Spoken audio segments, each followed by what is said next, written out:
I just know every childhood memory that I had, I was always thinking of doing some warrior stuff. Even when I was in class and the teacher was talking about, you know, multiplication. Because being a fighter, it's always been my dream.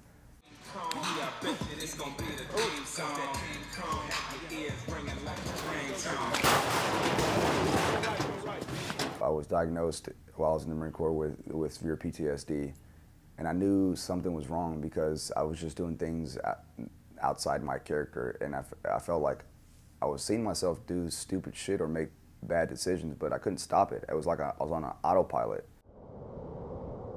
The VA, for one, it's really hard to get in there, and then for a while they had him on antidepressants and Zoloft, and it just made him numb. He wasn't, you see him now, he's like this big, vibrant, you know, outgoing person, and when he was taking those medications, he wasn't. I talked to one of the therapists and told him, can I just stop taking the medication?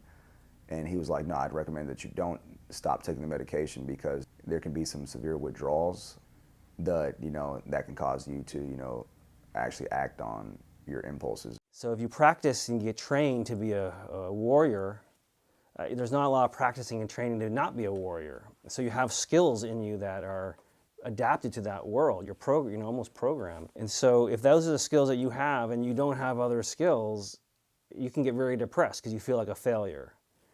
Given any of us given the option between feeling like a failure or giving a fight in something we have a reasonable battle to win, would probably choose the fight. My brother said, hey, come train with me at one fight team, because he knew I was dying on the inside. So I went to the gym, we worked out together. After that class, I felt different. I felt awake.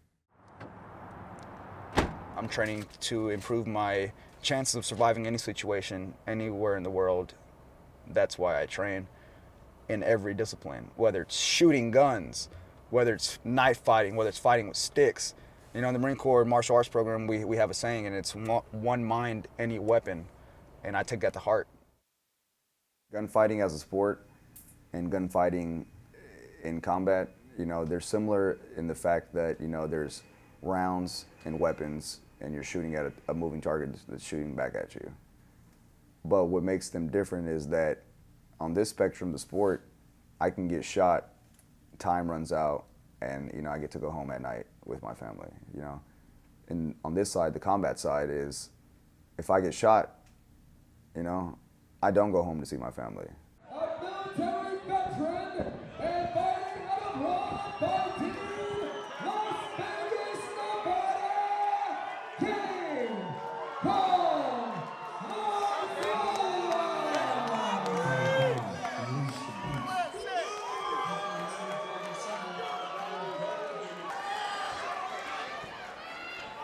This fight is everything for Kaine. It's life and death of his fighting career. If he loses tonight, at the level of competition, pro debut, his age, if he loses, he can kiss his career goodbye.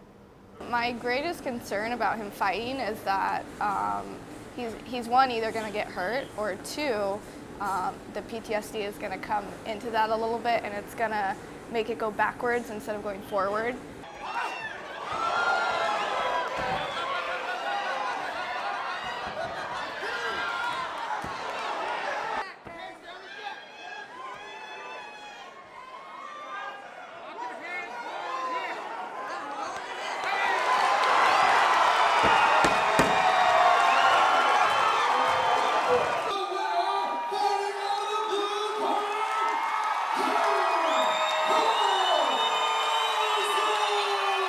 According to him, it's different because there you're fighting for your life. Back in Iraq, back in Afghanistan, I mean, it was life or death. They had guns. They were fighting against people. They were always on alert.